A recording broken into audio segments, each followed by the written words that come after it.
Well, the strategic importance of Russia's Pacific Fleet is that is its fleet that looks out into the Pacific, and the Russians have got as much of an interest there. It's based in Vladivostok.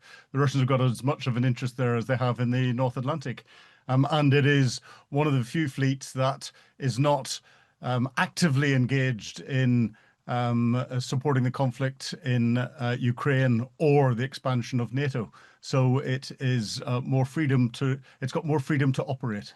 Russia's got a number of different fleets focused on the different seas and oceans that it's focused on. So it's got and the exercises that are ongoing at the moment are involving vessels from all of the different fleets and all the different regions. So they're not just doing Pacific; they're also doing Arctic, Baltic, and Caspian regions, and the Caspian Sea. The one fleet that they're not using is the Black Sea fleet because the Ukrainians have effectively forced that to stay very close to Russian territory, and the Turks won't let that come out through the Bosporus Straits to do anything elsewhere. But the Pacific Fleet has got a number of different capabilities from subsurface with its submarine capabilities through to surface fleet, including large cruisers, destroyers, and the sort of ships that you would ordinarily expect, landing ships and support ships. And this is, according to the Russians, exercises that are aimed at testing the ability to protect critical maritime infrastructure. That's come out of the Moscow Times. So they're clearly looking at what Russia's undersea cables and undersea gas pipelines and all the rest of it are, and protecting that. The one thing the Russians don't have is an aircraft carrier. They only had one, the Admiral Kuznetsov, which caught fire a few years ago, was taken up into port to be repaired, and caught fire again in port. And we're expecting the Kremlin to make a decision to finally scrap it because it's beyond economic repair. It's a very important exercise from not just a geopolitical, but a domestic political perspective. So I think what Vladimir Putin is trying to do domestically is saying, we're still a global player. We've got these major naval exercises, even though we're fighting our special military operation, i.e. full-scale war in Ukraine, and we can still do that. So, one isn't interfering with the other. It's also sending out a clear message to those that are giving Russia tacit support, so China, India, who focus out into the Pacific themselves, that the Russians have still got a serious capability. And saying that again out to the wider international community, whether it be the BRICS community that Russia's part of, or out to the West, to the United States, to NATO, to Australia, to New Zealand, and others that are around, that Russia still considers itself a global player with what is described as a blue water navy. That's the ability to pick up a naval capability, take it somewhere, and to do something with it. It's got all of that, apart from the ability to take air support with it. It doesn't have an aircraft carrier, and that is significant. But it's not really looking at that in this particular exercise. The Russians have got, I think they're talking about 150 ships of a variety of different types. Now, if they're focusing on critical maritime infrastructure, that'll range from ports through to maritime routes, through to critical infrastructure under the sea, so gas and oil pipelines and communications pipelines.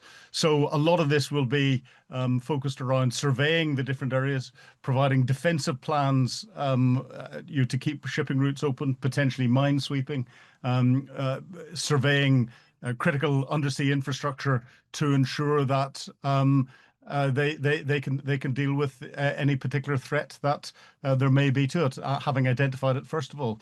So it's quite a comprehensive set of exercises. But looking at what the Russian military and naval capability has done in the past, they've been very poor, even on a lot of their basic drills. So this is them honing a lot of their basic maritime skills, and that's probably what they're going to focus on. The unmanned platforms they're talking about are remotely operated vessels. They are remotely operated submarines, the sorts of things that you see diving down onto shipwrecks and all the rest of it. But these are now critical to being able to monitor undersea critical infrastructure, pipelines and communications pipes in particular. So they will have a number of vessels that will have these remotely operated capabilities on them. They'll be diving them down to see how much they can survey with them, and see if they can then use grabs and other capabilities on them to either clear threats that are around their critical infrastructure, but I suspect they'll be practicing putting threats, mines and explosives against critical infrastructure because, of course, this gives them an opportunity to try and practice for attacking our critical infrastructure under the sea. The drones that they're probably using in this exercise, and I haven't seen the detail, are ones that are not going to be used from an anti-submarine perspective. But yes, you're 100% right. Undersea warfare, like surface sea warfare, is changing. You look at what happened in Ukraine and how the Ukrainians, without a proper navy, have effectively crippled the Russian Black Sea fleet and contained the last few elements to port. And that's with unmanned vessels that have been used to attack into the Russian ships and unmanned vessels that carry air defense missiles on them and have shot Russian aircraft down. The Ukrainians have shown that they have developed remotely operated submarines that can do the same. And therefore, we're seeing a massive development in naval warfare, naval capability, in the same way we have with airborne capability, with the flying drones, and we're seeing with the unmanned ground vehicles. So this is something that I think the Russians, if they have anything to test, will be testing, or certainly they'll be looking at the concepts of where they can use this. We are going to see a change, a dramatic change in the way subsurface warfare happens in the future. Russia has got numbers. It doesn't have skills. Russia's got some good subsurface submarines. It's got its nuclear capability, of course. It's got its nuclear-powered attack submarines, and it's got conventionally powered, diesel-powered attack submarines. It's got large numbers of them, but the skills of the crews are very variable.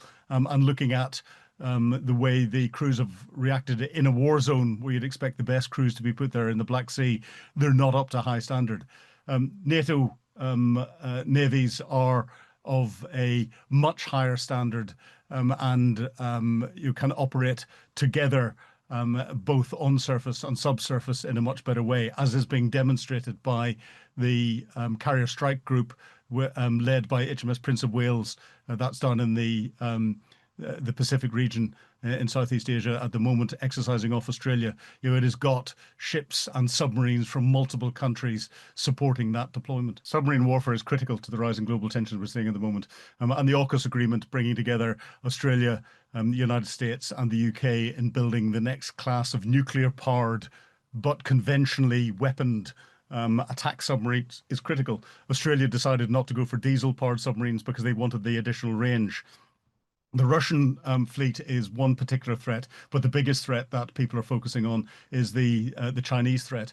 The Chinese are building the equivalent size of the Royal Navy every year. They're building and launching it, and therefore you're having submarines that can silently monitor what's going on, silently gather intelligence and information, and if something drastic happens, then equally silently try and destroy any potential enemy threat is critical. And that's why this Australia, UK, US submarine agreement is very important indeed. And of course, we've heard that the UK is going to almost double the size of its submarine fleet over a number of years.